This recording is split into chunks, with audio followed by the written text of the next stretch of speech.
Bonjour à tous, merci d'être là. Voilà, je m'appelle Jean Telechea. Je suis le responsable du Master Silio dont on va parler aujourd'hui et je suis très heureux de vous accueillir ici à l'école d'ingénieurs Estia. Nous allons parler d'un master spécialisé. Master spécialisé, ça veut dire que c'est un master qui est accrédité par la CGE, la Commission des grandes écoles. Alors on fait la différence entre le master MASTER universitaire et le master spécialisé qui est décerné, lui, par les écoles d'ingénieurs ou les écoles de commerce. Donc nous sommes sur un master spécialisé accrédité par la CGE.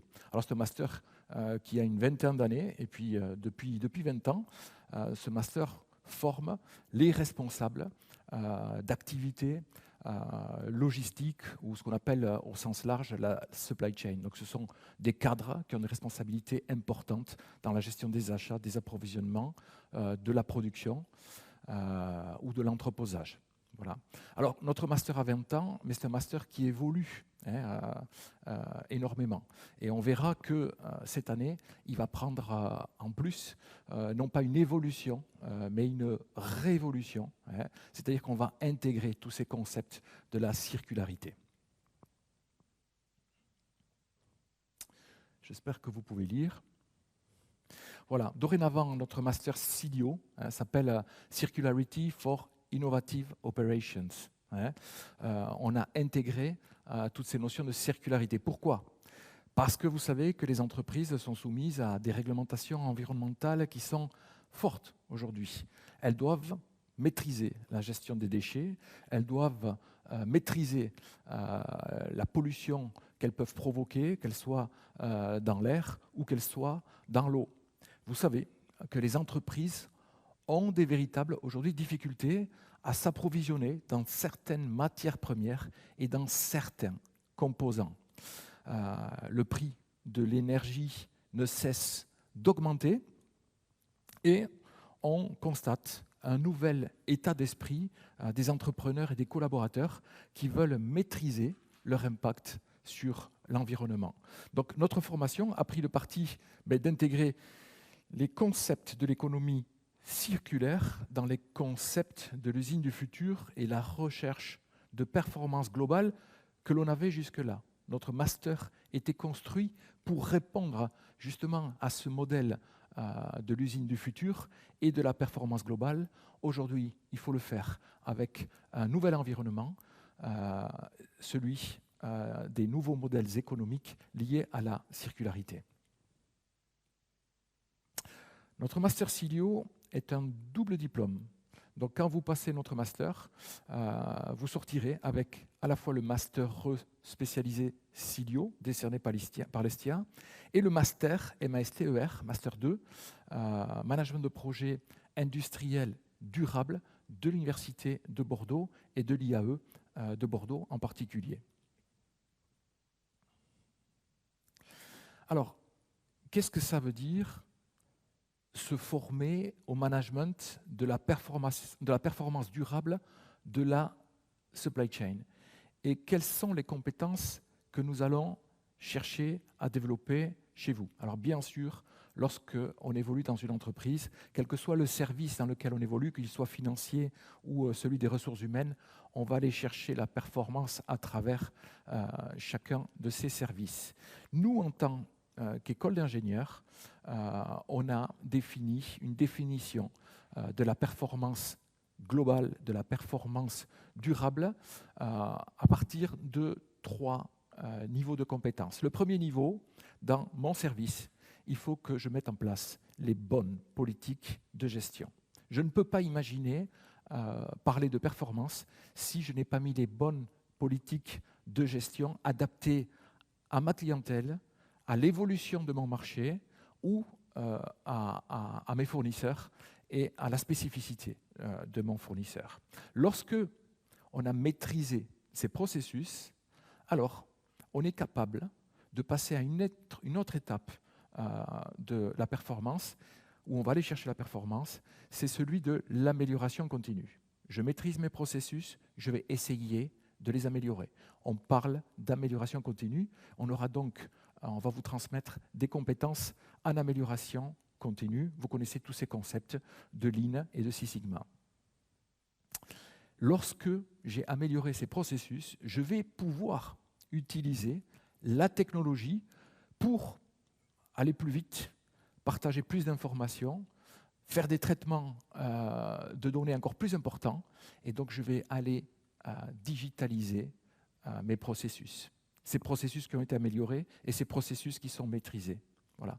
Et digitaliser ces processus, ça veut dire qu'il va falloir s'appuyer sur des prestataires externes, ça veut dire qu'il va falloir organiser une gestion de projet spécifique à ce type de projet, et c'est ce qu'on va vous apprendre à faire. Donc c'est bien la combinaison de ces compétences qui vont permettre de maîtriser la performance durable de l'entreprise. Alors, quel est l'impact de la transition écologique sur la performance de la supply chain ? Quel est le lien entre transition écologique, transition économique et performance de la supply chain?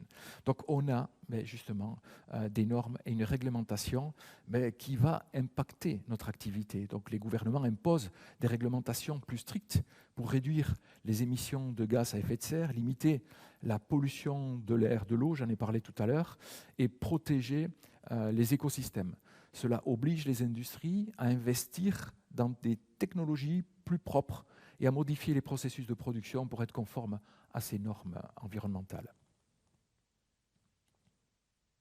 On a évidemment des changements dans les politiques énergétiques. La transition vers des sources d'énergie renouvelables et bas carbone influence les industries consommatrices de cette énergie. Cela entraîne des coûts supplémentaires pour les entreprises et il va falloir adapter les modèles économiques des entreprises. Il y a évidemment un impact lié à l'innovation technologique. Donc, la transition écologique stimule l'innovation technologique dans des domaines tels que les énergies renouvelables, on a parlé, le stockage de l'énergie, l'efficacité énergétique, mais aussi les matériaux durables, ou dans des process respectueux de normes environnementales. Certains connaissent peut-être l'évolution qu'il y a aujourd'hui dans des process de collage, dans l'utilisation des solvants et les problèmes que cela comporte, cela peut avoir sur les systèmes nerveux. Il va y avoir des évolutions dans des process tels que les traitements de surface, qu'on connaît bien dans le monde de l'aéronautique, où on va limiter l'utilisation de chrome et de cyanure qui sont particulièrement cancérigènes. Il y a évidemment des évolutions aussi sur les process de nettoyage à cause de la pollution et des allergies que cela peut amener. Il va y avoir un impact aussi sur les chaînes d'approvisionnement qui vont s'adapter. On a des pressions importantes pour une production plus durable qui conduit les entreprises à revoir toute la chaîne d'approvisionnement.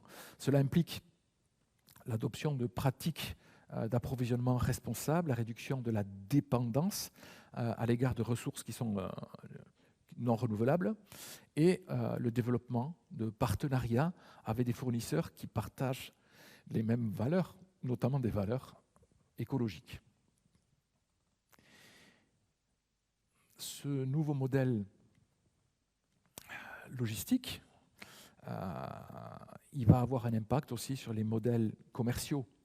La transition écologique encourage l'émergence de nouveaux modèles commerciaux qui sont axés sur la durabilité, qui sont axés sur la fin de vie des produits.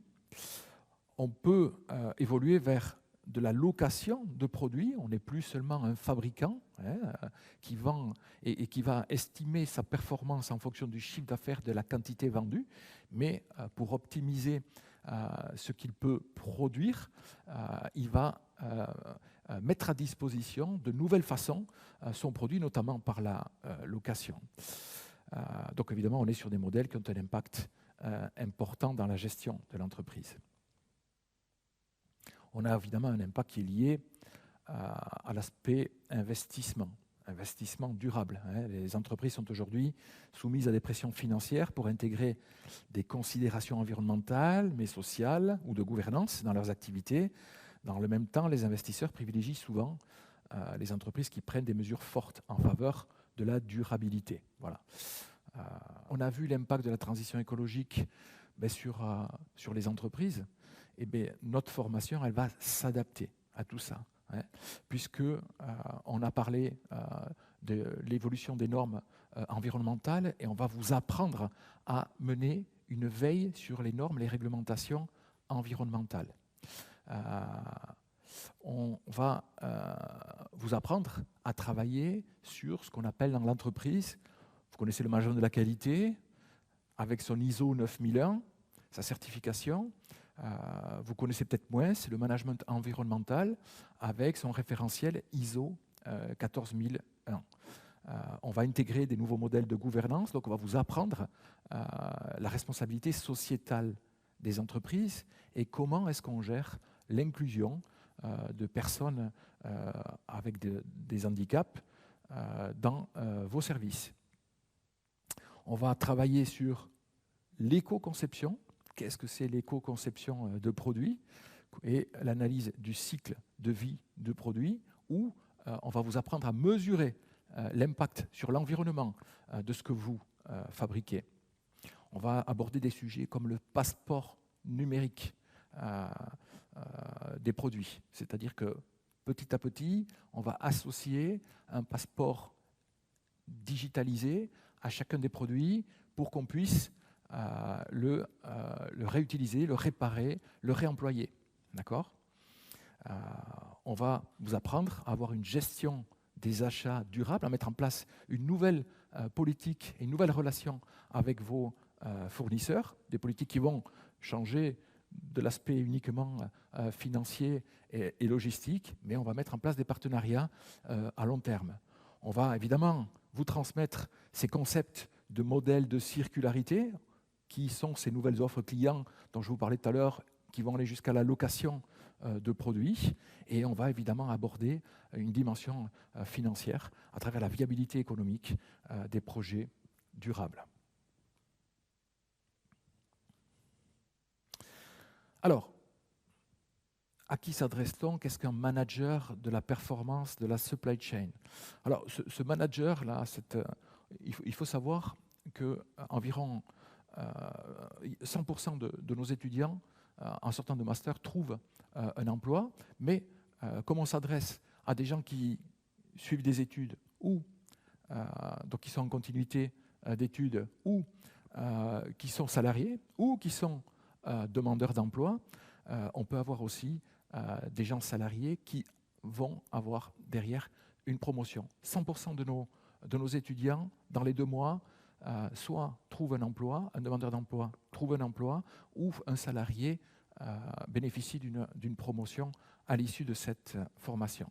Alors, qui sont-ils ? Alors, ça peut être un responsable d'activité durable, dont on a parlé tout à l'heure, un cadre en charge des achats, de la production ou de la gestion des stocks, qui va être amené à remettre en question la performance de son service, voire amener un projet structurant qui est celui de la digitalisation.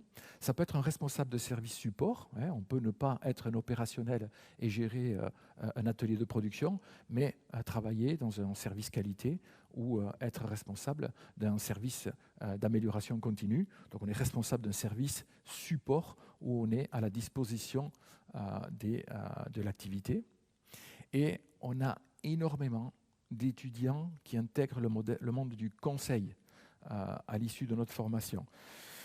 On va vous apprendre à structurer vos démarches projets, à vous appuyer sur des outils que vous allez pouvoir transmettre pour faire des diagnostics, pour chercher des solutions collectives et aller chercher l'intelligence collective de votre service ou de votre entreprise.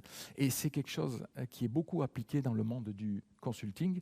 Donc nous avons quand même un recrutement important des sociétés de conseil sur nos étudiants. Alors, le MS Silio, comment est-ce qu'on rentre en master spécialisé ? On rentre parce qu'on a un bac plus 5.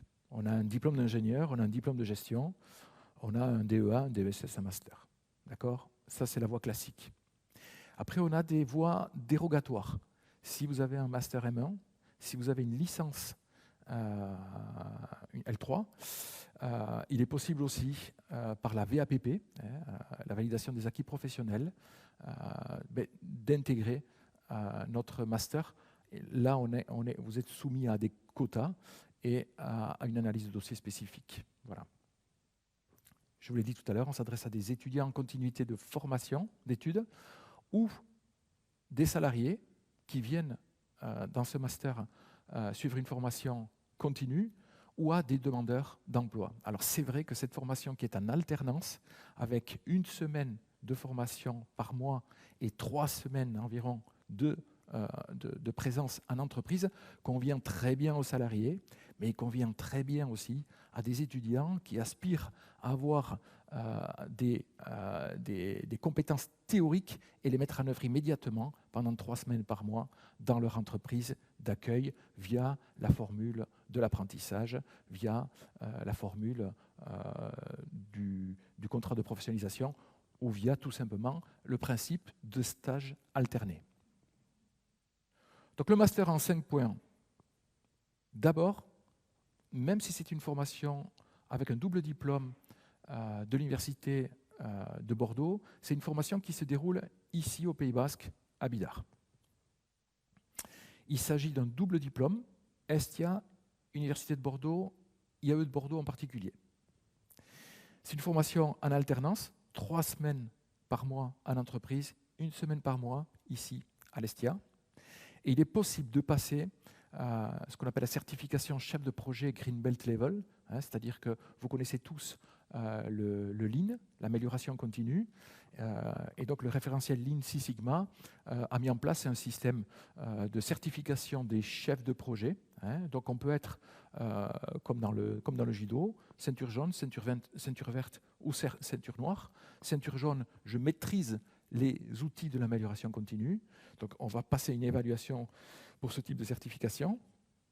Et là, notre master a mis la possibilité de faire passer la certification Green Belt, donc la ceinture verte, qui, elle, forme les chefs de projet. Non seulement nous, on maîtrise les outils de l'amélioration continue, mais aussi on est un chef de projet organisateur d'un chantier d'amélioration continue. Alors c'est important parce que vous verrez que le monde industriel souvent demande à ce que les candidats aient cette certification. Et pour terminer, on vise 2 modèles d'entreprise. C'est un mix entre l'usine du futur et l'économie circulaire. Alors si je peux me permettre, je rappelle un peu les concepts de l'usine du futur. Donc c'est ce concept d'usine technologique connectée. L'usine du futur est une installation automatisée et connectée utilisant l'Internet des objets, les IoT, l'intelligence artificielle, l'IA et la robotique pour optimiser sa production. Donc les machines communiquent entre elles par une coordination efficace qui permet une flexibilité de production accrue et une réduction des temps d'arrêt. Les process sont surveillés en temps réel et ils permettent des ajustements rapides pour optimiser l'efficacité et la qualité. Et la durabilité environnementale est une priorité avec une utilisation efficace des ressources et une minimisation des déchets. Donc vous comprenez qu'on est sur un modèle d'organisation maîtrisé, optimisé et digitalisé. Et c'est exactement les 3 niveaux de compétences que je vous ai décrits tout à l'heure dans notre master. Nous visons le modèle d'usine du futur.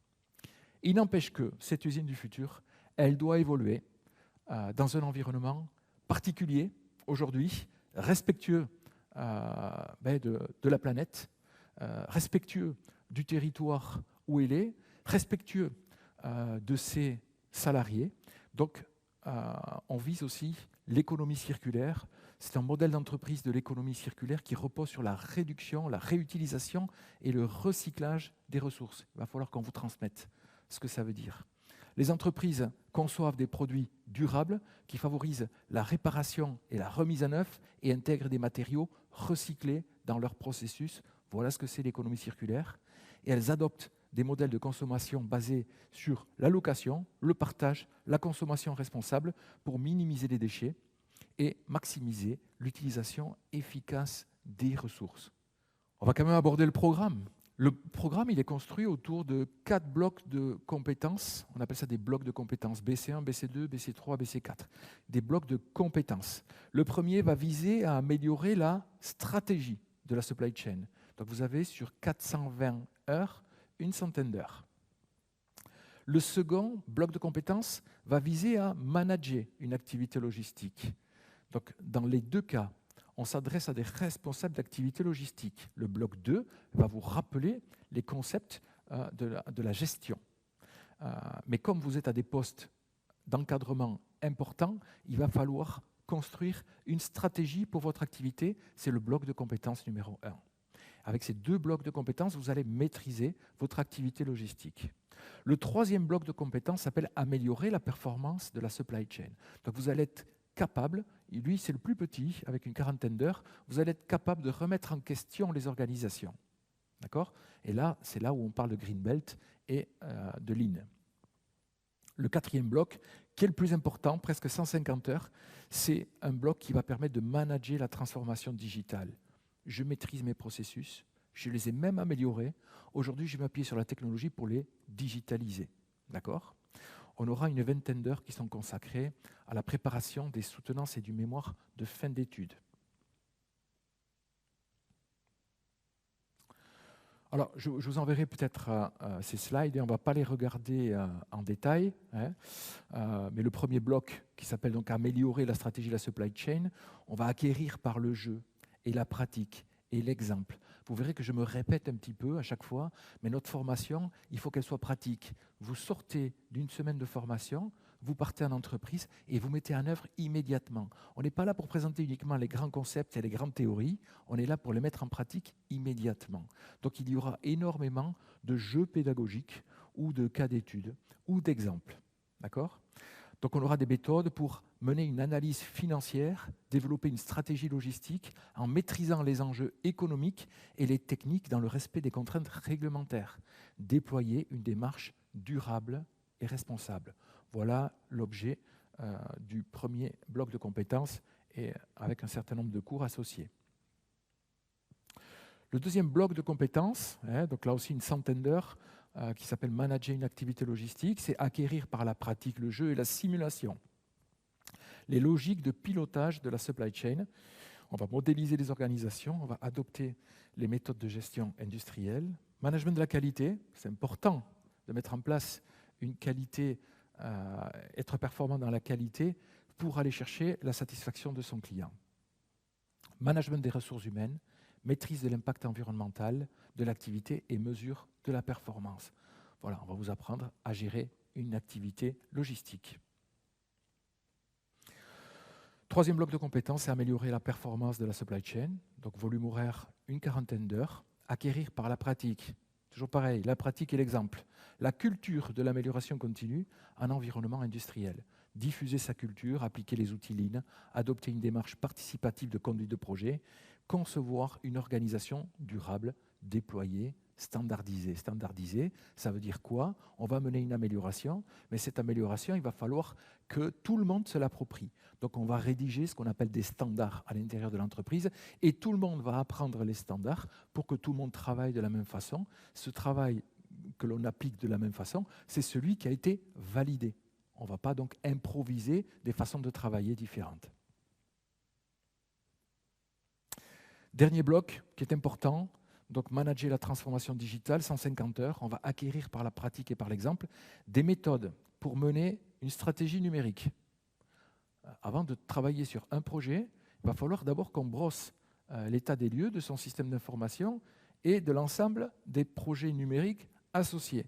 On va pouvoir en choisir un et on va pouvoir travailler sur ce projet-là. Donc, on va mener une stratégie numérique dans l'entreprise, on va maîtriser les enjeux techniques de l'urbanisation du système, c'est-à-dire quelle est l'architecture de mon système d'information.